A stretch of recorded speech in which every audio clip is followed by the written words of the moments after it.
This is a tale of silver and gold, of the land, the sky, and the sea.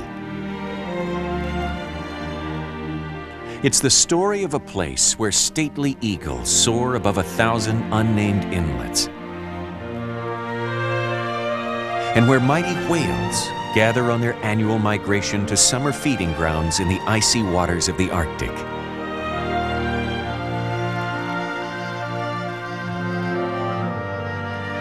Here, towering forests stretch for hundreds of miles, like an endless emerald carpet laid out from the mountains to the edge of the sea. This is a place where sea otters feed and play, where wild bears roam along hidden crystal rivers. A place of silent beaches and roaring waterfalls. A region of 1,000 vistas where nature's magnificence is on display. This is Southeast Alaska, the setting for a fascinating journey of discovery as we travel along Alaska's Inside Passage.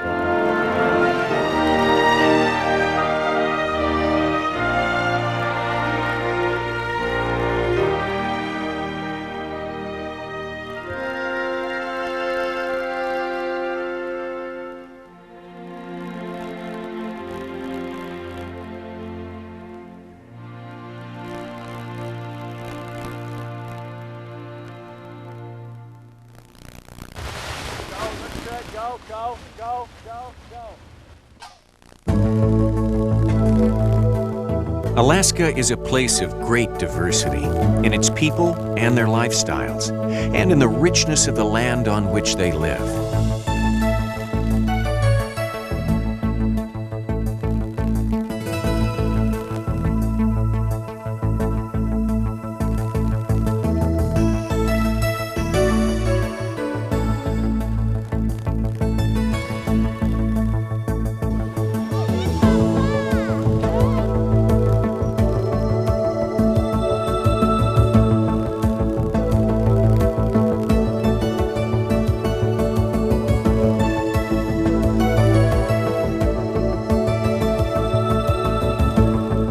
Alaska is a huge state, more than twice the size of Texas. And if it were placed over the lower 48 states, it would stretch from Florida to California.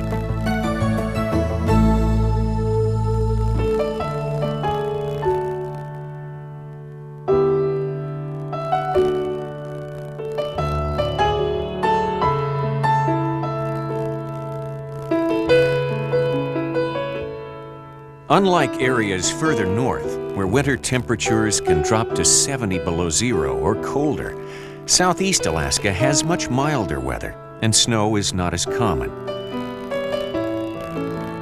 There are rainforests with lush, thick underbrush, and trees that seem to scratch the belly of the sky.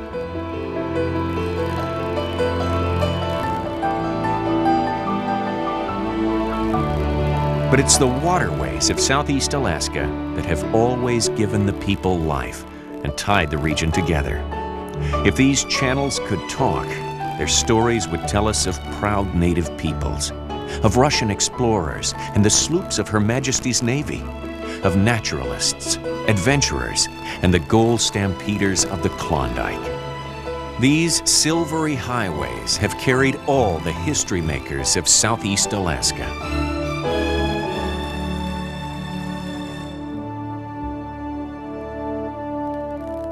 Thousands of years ago, the first inhabitants came to this coast.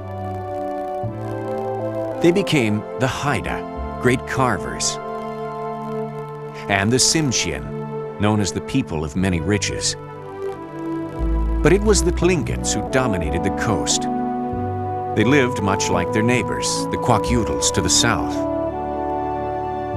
They forged remarkable civilizations. All were dependent on the sea. The people were rich, but the sea was richer. For countless generations, the cycle was unbroken. Every year, the salmon returned to the rivers. The harvests of whales, seal, and sea lions, even the shellfish found along the beaches, added to the richness of life. But suddenly, a change swept over their world. In the 1700s, the riches of the sea brought a different kind of people to these shores. People who would change their lives forever. Russian adventurers, with their recently enslaved Aleut hunters, came for the sea otter. Its luxurious pelt was so highly prized in the markets of the Orient that the fur became known as soft gold. Soon more ships set sail from England and the American colonies, looking for wealth and adventure.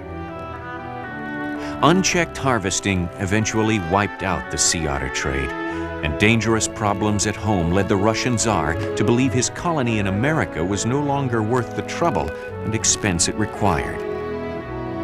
An agreement was struck. The United States purchased Russia's interests in Alaska in 1867 for $7.2 million. Many felt the purchase was a disaster.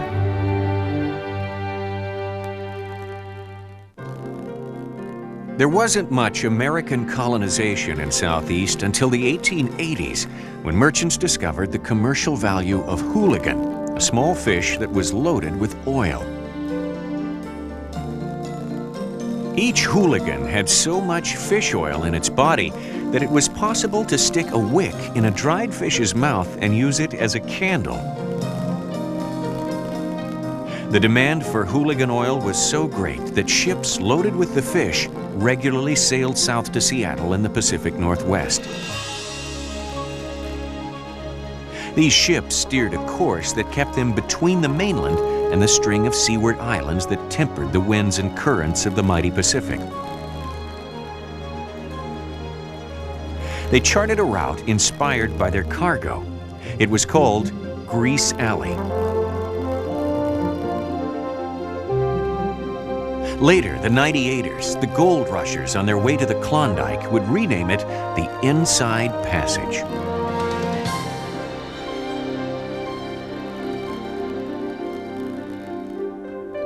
Until the late 1890s, most Americans laughingly called Alaska Seward's Icebox or Wall Russia.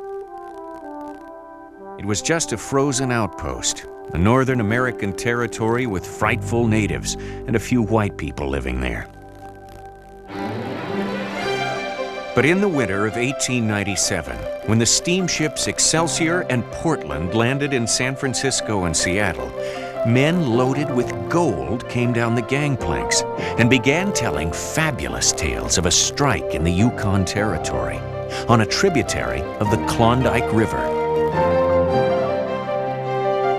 Instantly, America and the rest of the world went mad for Klondike gold.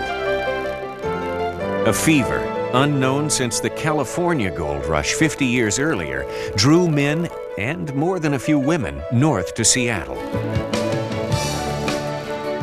Over 100,000 boarded any ship available and headed up the Inside Passage to what surely would be their fortune. This was the opportunity of a lifetime, and Alaska drew stampeders like a magnet drawing iron.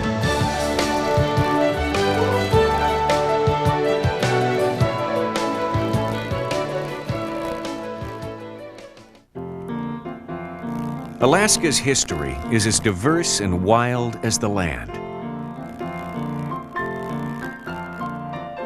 Sailing north, those hopeful miners encountered Ketchikan, their first Alaskan town, and still called Alaska's Gateway City. Even today, Ketchikan retains much of its gold rush heritage. The oldest section of town is called Creek Street and is built on stilts to keep its buildings above the high tide waters.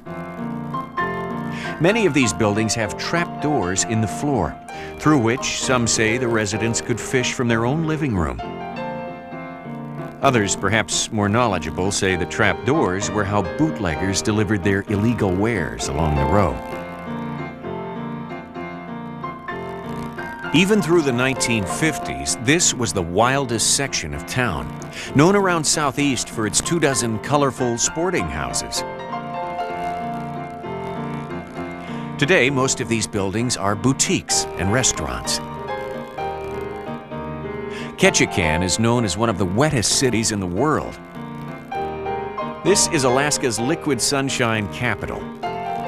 With an average rainfall of 160 inches a year, some say the only time it's not raining is if it's snowing. That it rains so much, no one ever tans here. They just rust.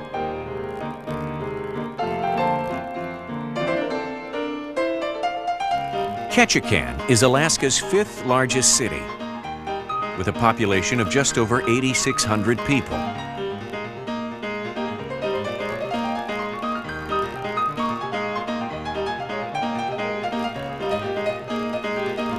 The community stretches along 31 miles of the Tongass Narrows and offers access to some of the finest fishing in Alaska. Nearby ocean waters offer halibut, salmon, and red snapper. And the streams and inland lakes are filled with rainbow, cutthroat, brook, and steelhead trout.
Three miles south of Ketchikan by road is Saxman, home to one of the most famous totem poles in the world.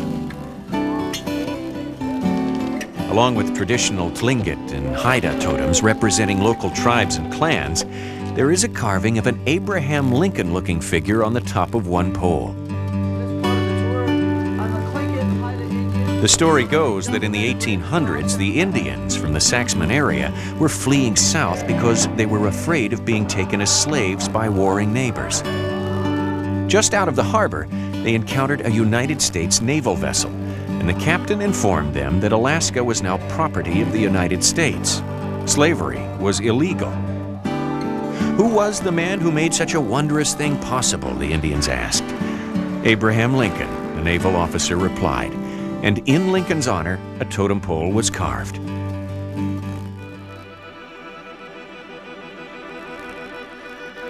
Robert Service, the famous poet of the Yukon, once called Alaska the land that God forgot.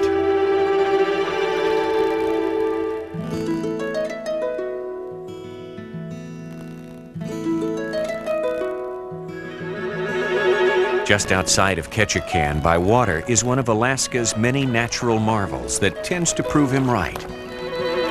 Misty Fjords.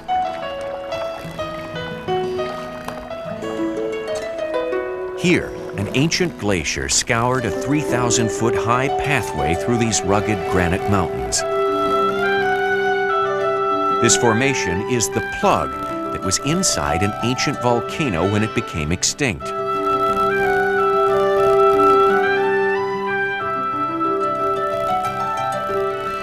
After the wind and rain eroded the volcano's cone away, what remained is seen here today.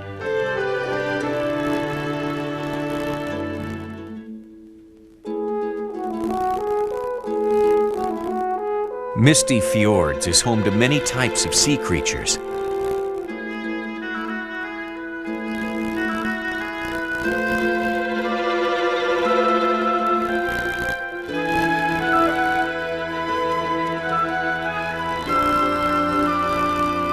The orca, also known as the killer whale, is easy to spot with its 6-foot-high dorsal fin. Travelers also find groups of sea lions hauled out on rocks along the channel.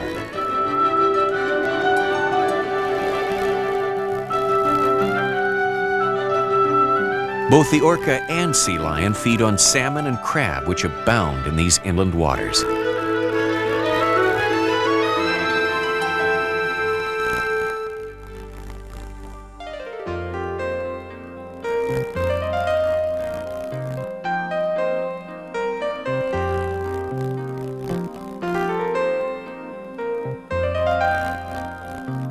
As we continue our northward journey up the Inside Passage, our next location is Wrangel, a small community of about 2,500 people. Much of Wrangel's economy is based around the timber and fishing industries.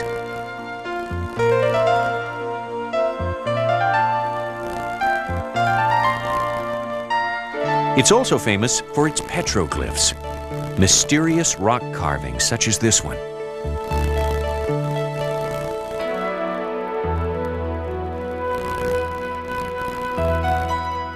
Unfortunately, there are no historical records explaining when or by whom these etched rocks were made.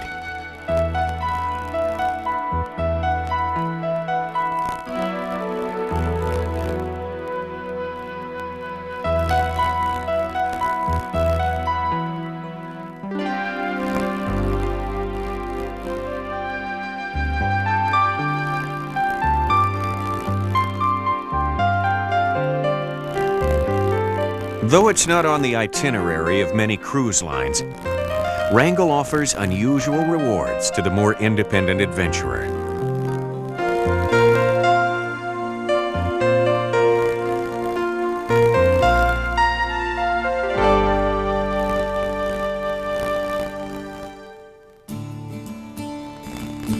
The town of Petersburg on Mitkoff Island is next along the channel from Wrangel.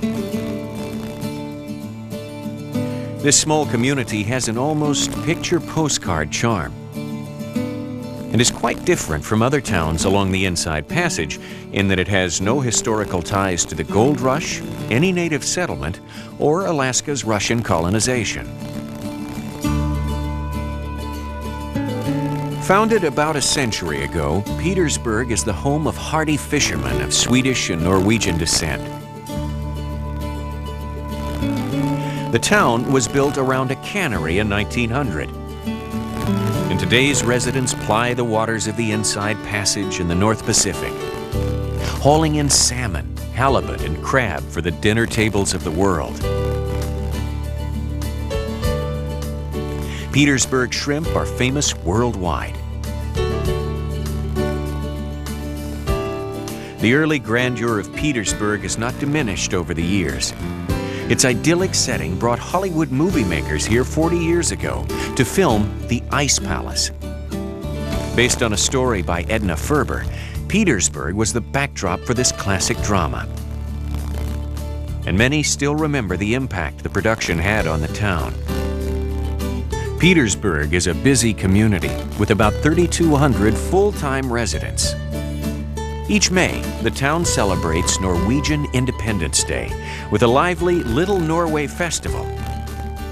A delicious highlight of this occasion is the chance to savor the wide variety of seafood that Southeast Alaska has to offer. Another unusual sidelight to Petersburg is its tide. It has peculiar characteristics brought about by Petersburg being equidistant from both the Inside Passage and the Pacific Ocean.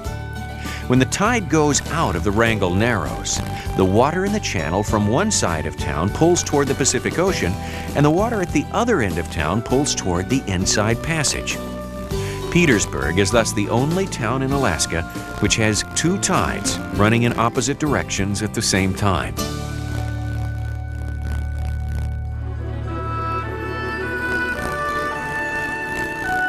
Two other gems on this part of the Inside Passage are Tenakee and Angoon.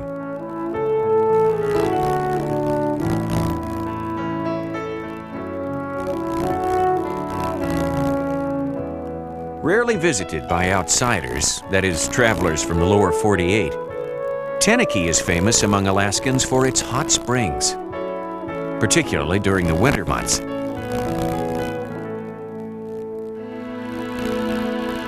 Angoon gained a sad bit of historical notoriety in 1882 by becoming the only native village in Alaska and possibly the United States to have been shelled by the American Navy. The incident occurred when the local Tlinkits demanded customary retributions for the life of a local shaman lost in the service of the whites on a fishing expedition. As the conflict grew heated, the USS Thomas Corwin was called in. As the U.S. saw it, the Navy had to take action before the Tlinkits. The Corwin pulled in front of Angoon and bombarded the settlement until nothing remained but the burnt-out remnants of a few canoes and longhouses.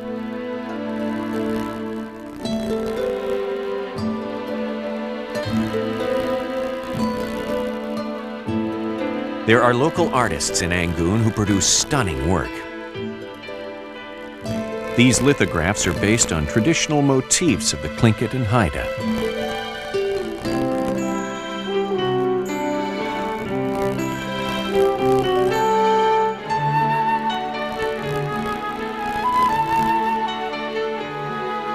Just as ancient craftsmen preserved and communicated their understanding of the world around them through symbols on totems, contemporary Southeast Native artists still explore their feelings about the mystical relationships between humans, the spirit world, and the land, and are often inspired by traditional legends and lore.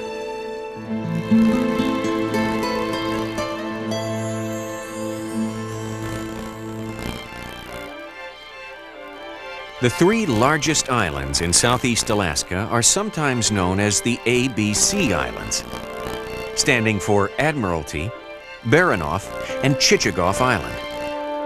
Admiralty Island is a unique and uniquely Alaskan phenomenon, an island large enough to support its own lake system. Admiralty is famous for its brown bears. Perhaps the best known are those of Pack Creek.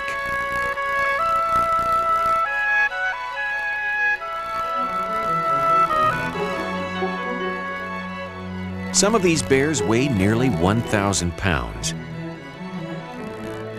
But for years, a reclusive man by the name of Stan Price lived alone among them on the island.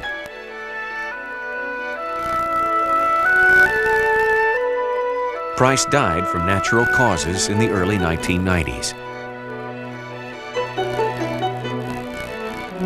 Admiralty Island was recently named a national monument, and the area has been turned into a state bear sanctuary. Currently, the brown bear population is estimated at nearly 1 bear for each square mile of the island, the densest population of brown bears in the world.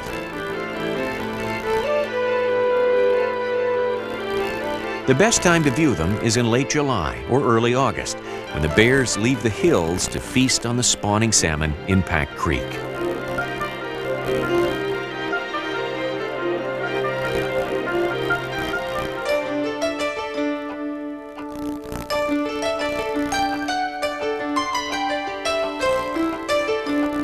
Continuing on the marine highway towards Sitka, travelers pass through Peril Straits, a thin waterway dividing Chichagof Island to the north from Baranof Island in the south.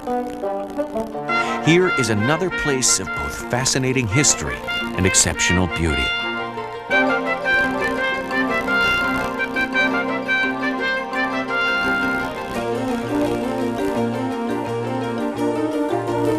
Alaska often reveals the unexpected. A humpback whale suddenly appears in front of your ship, or as the ferry boat turns a bend, a stunning vista is revealed that takes your breath away.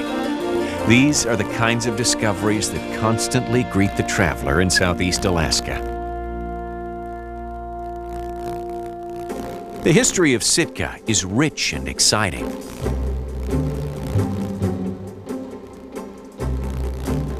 Baranof Island was named for Alexander Baranov, the first Russian governor of Alaska from 1790 to 1818.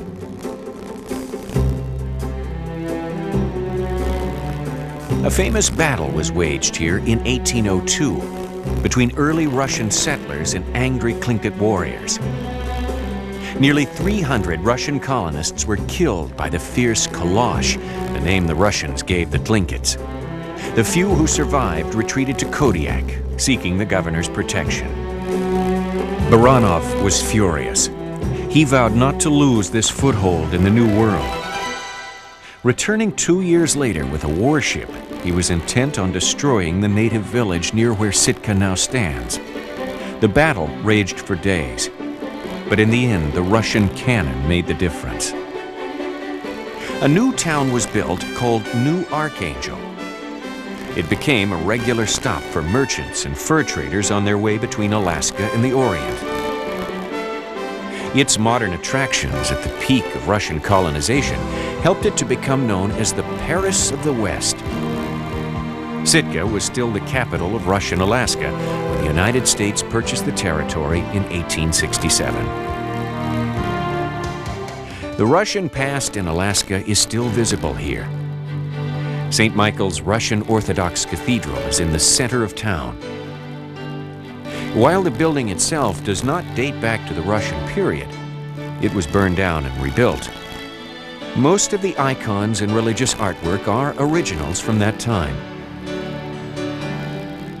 Other buildings in Sitka which predate American involvement in Alaska are a blockhouse from the old fort and the Russian bishop's house.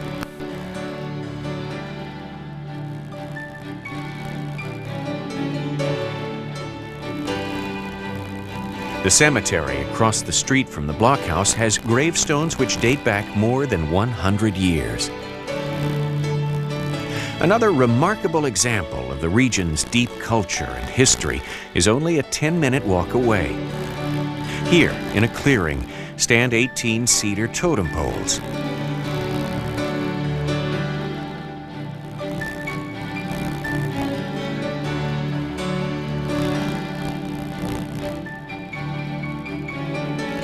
Nearby is a trail that meanders for 2 miles through the Sitka National Historical Park, leading to the spot where Baranov burned the Tlingit village almost 200 years ago.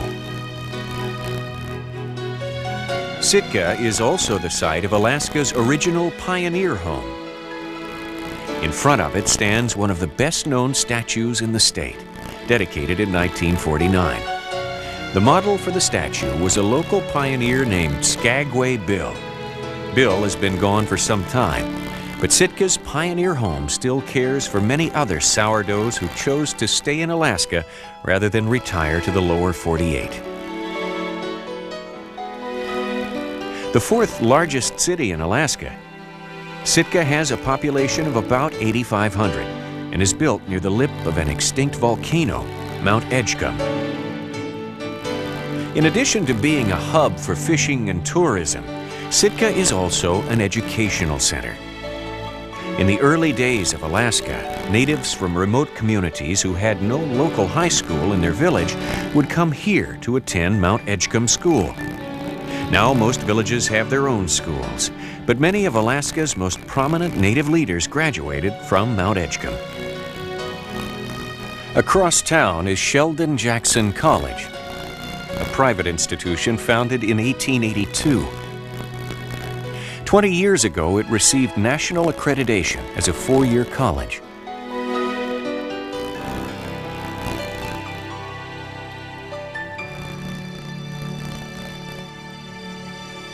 The acknowledged feature of the summer is the Sitka Music Festival. Each June, world-class musicians gather here to perform amidst a stunning natural backdrop. Their concerts draw classical music admirers from all parts of Alaska and the lower 48.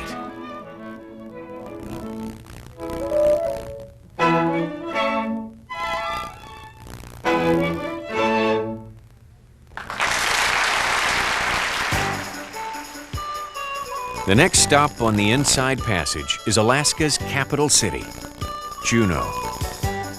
This community was established as a gold rush city, but not as part of the Klondike Strike of 1898. Actually, it predates the Klondike by 20 years. In 1880, two gentlemen of highly questionable reputation discovered gold in what is now called, appropriately enough, Gold Creek. Their names were Joe Juneau and Richard Harris. In search of further strikes, they were quite literally dragged up a hill on the Gastineau Channel by the local Tlingit chief, Chief Cowie. The gold which Chief Cowie promised was there all right, and settlers and a town were right behind.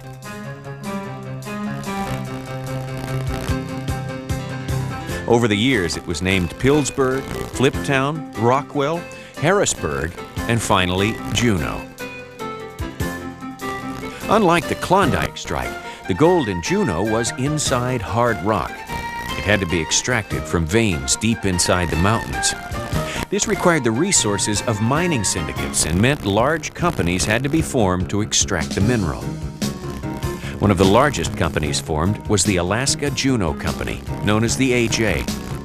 One remnant of that company can still be seen on the mountainside just outside of Juneau. Across the Gastineau Channel in Douglas was the Treadwell Mine. At one time, the Treadwell Gold Mine was the largest in the world, which helped Douglas become one of the largest cities in Alaska. The mine opened in the early 1890s and remained a viable operation until 1917, when saltwater invaded the tunnels. Thus ended one of the richest mines in Alaska, a strike that produced more than $67 million in gold and employed over 2,000 men. It's been speculated that there's at least that much gold still in the ground on Douglas Island. Alaska's famous gold fields were known around the world. By the time of the Klondike strike, 20 years after Juneau was founded, the two big mines in Juneau and Douglas alone had produced 10 times the amount of the original sale of Alaska to the United States.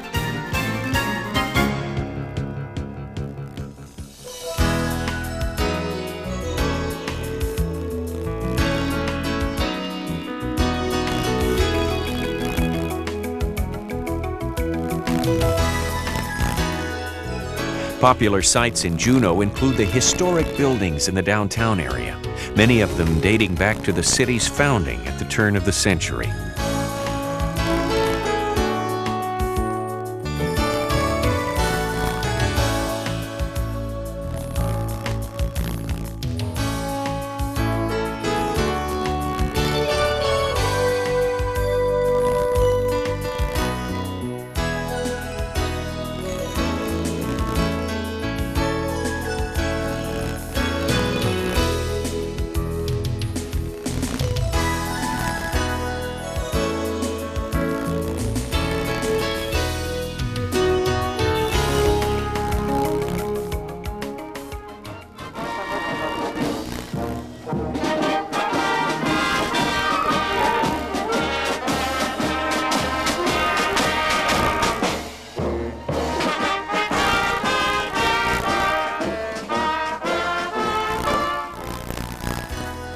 Juneau is an outdoor wonderland for those who can take the time to get outside the city. There are over 162 miles of hiking trails nearby, with abundant wildlife, historical mining remnants, and 20 minutes north, the dramatic Mendenhall Glacier, an ancient tongue of ice that extends all the way into Canada. All summer long, there's clamming, float plane fishing, beachcombing, and salmon bakes, a great variety of unusual delights for travelers and home folks alike.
There are several interesting side trips outside of Juneau for the adventurous traveler.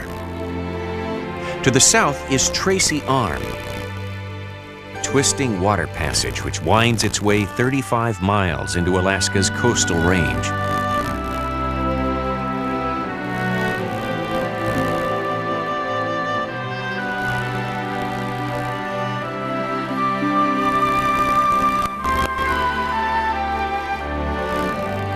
A favorite place for kayakers, Tracy Arm has cascading waterfalls and rainforested shorelines home to bald eagles, black bear, and deer.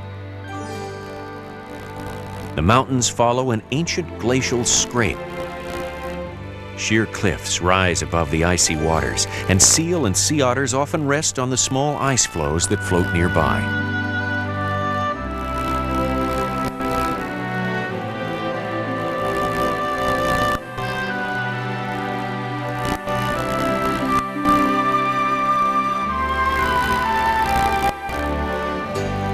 North of Juneau is Glacier Bay, one of the most spectacular locations in Alaska.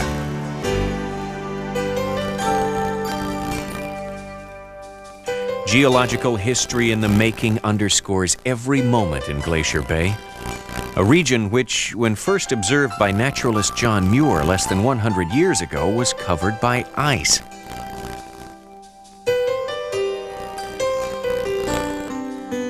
Now it's a water inlet, fringed by still-calving glacial walls.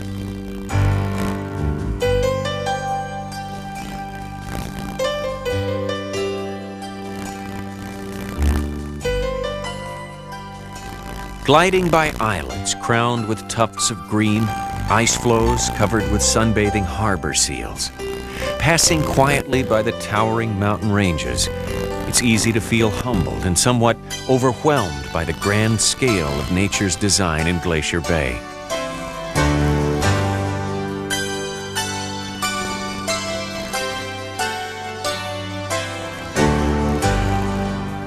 Here, whales gather to rest before they start their long trek around Alaska's western coast to feeding grounds in icy waters farther north. And in the fall, they return on their way down the coast of North America to their calving grounds off Baja California. The air is filled with eagles. Puffins, kittiwakes, and murrelets roost on nearby rocky outcroppings. There are bears, wolves, and mountain goats foraging throughout the mountain foothills. Breathtaking cliffs of crystal blue and pearl gray ice tower ahead. From more than 200 feet above the waterline, enormous chunks of ice crack, tear, and fall, crashing into the sea with a sound of power so arresting, there is an Indian word for it that means white thunder.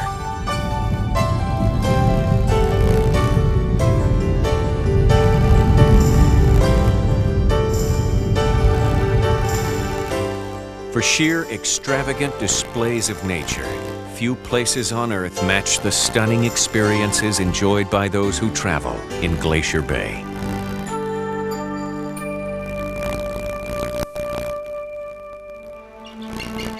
Naturalists and wildlife photographers from all over the world come to Haines to witness one of the most impressive sights in nature's kingdom.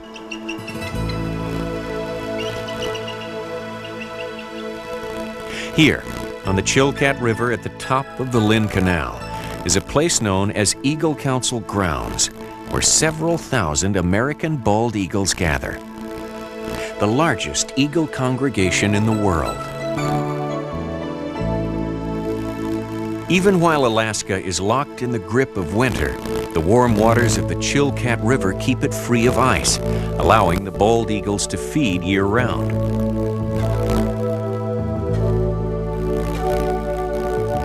These majestic animals, frequently with wingspans as great as 7 feet, gather in the trees along the bank or on the shifting sandbars, feeding on chum salmon that run through the river.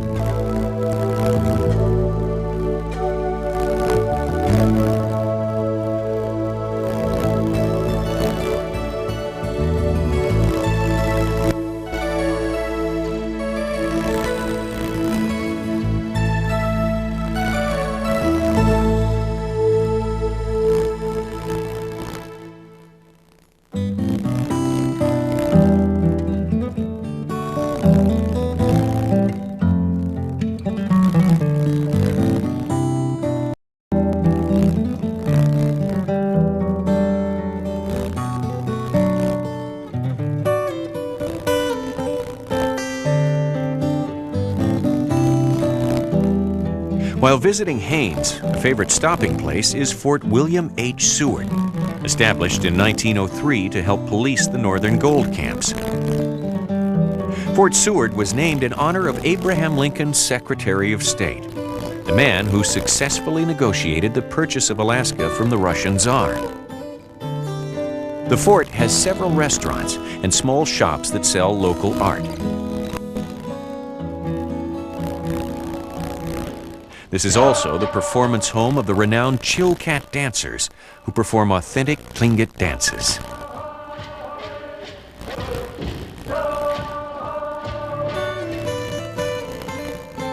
Haines, like Petersburg, has also made it into the movies.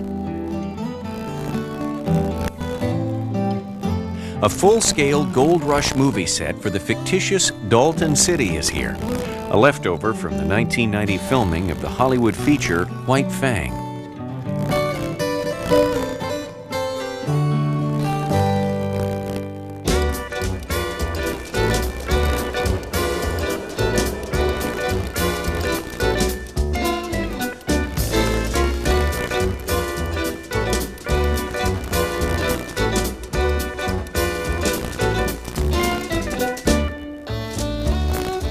"16 miles across the top of the Lynn Canal from Haines is an Alaskan community cut off from the Alaskan road system by Canadian territory.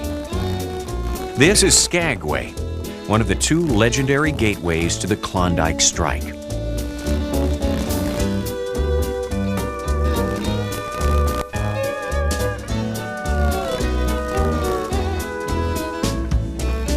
The name Skagway comes from the local Indian name for the home of the north wind.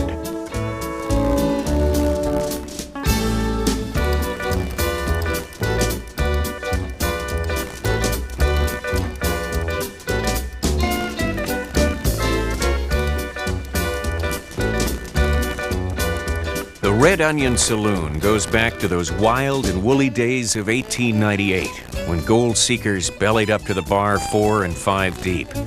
Across town, at the Skagway Inn, the women who occupied the rooms still have their names above the door. Near the turn of the century, Skagway was the largest and busiest town in Alaska. For a wild, brief moment, really only about a year and a half, thousands of frantic men and women rushed here on their way to the famed Chilkoot and White Pass trails, gateways to the Yukon gold fields.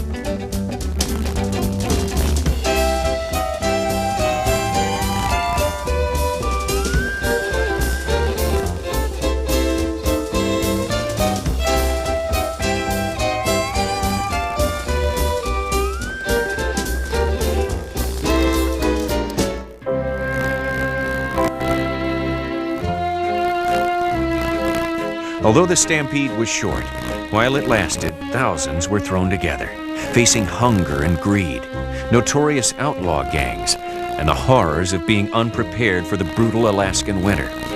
Skagway was unlike anything most of them had ever seen before. Some of the local ladies had nicknames, like Dirty Gertie, Nellie the Pig, and the Chinless Wonder. Newcomers, fresh off the boats, knew they weren't in Kansas anymore. Shots rang out in broad daylight, and at night the shouts of men fighting mingled with the cracked voices of singers in the variety halls. It was a terrible place.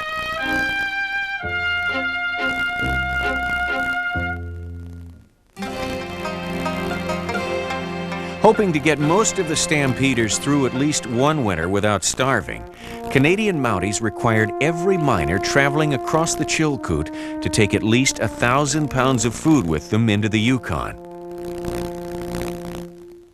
Loaded up with 100-pound packs on their backs, most would walk 2 miles, unload, and go back for more, relaying load after load over the 40 miles from Skagway to Lake Bennett. Travel up the trail was excruciatingly slow. If a miner had to step out of line, it might take hours to get back in.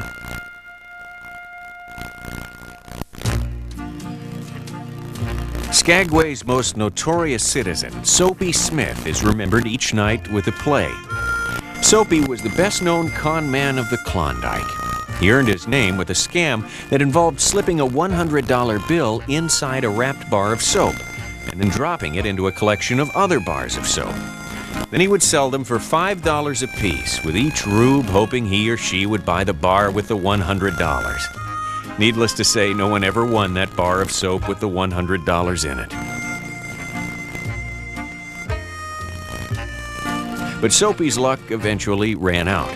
On July 8, 1898, Frank Reed and Soapy had a shootout on the old Skagway dock. Both men went down and died.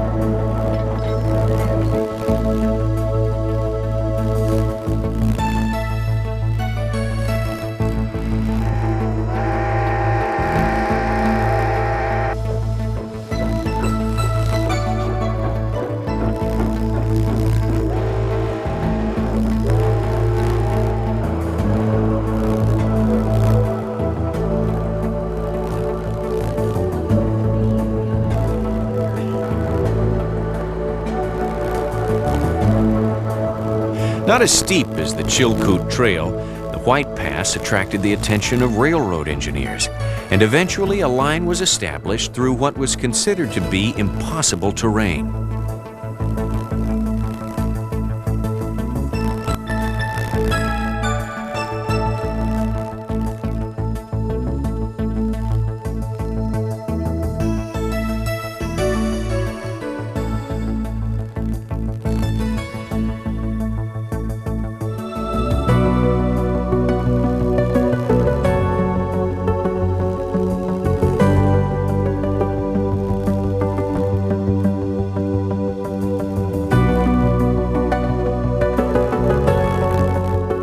Before the railroad was built, everything bound for Dawson and Whitehorse had to come over either the Chilkoot or White Pass, whether it was as large as a piano or small as an egg.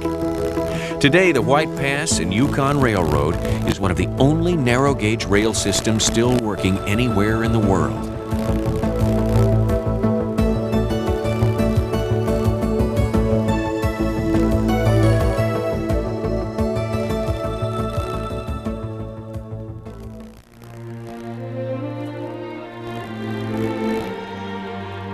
It's been said that there are many Alaskas, and it's true.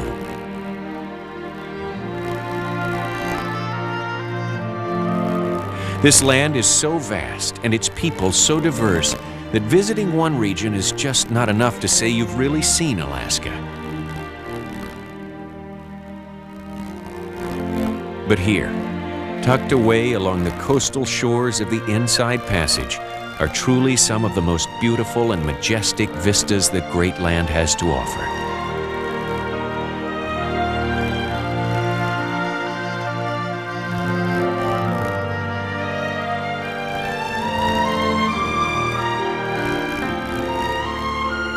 From Ketchikan to Skagway, Southeast is a mixture of the ancient and the modern,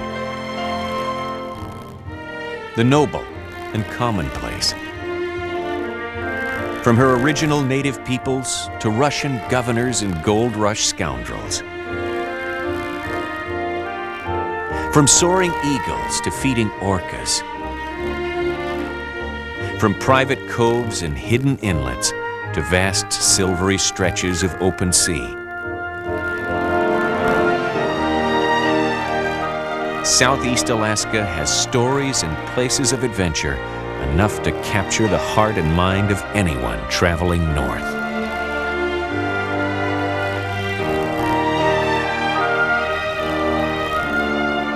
This is Alaska, the Great Land.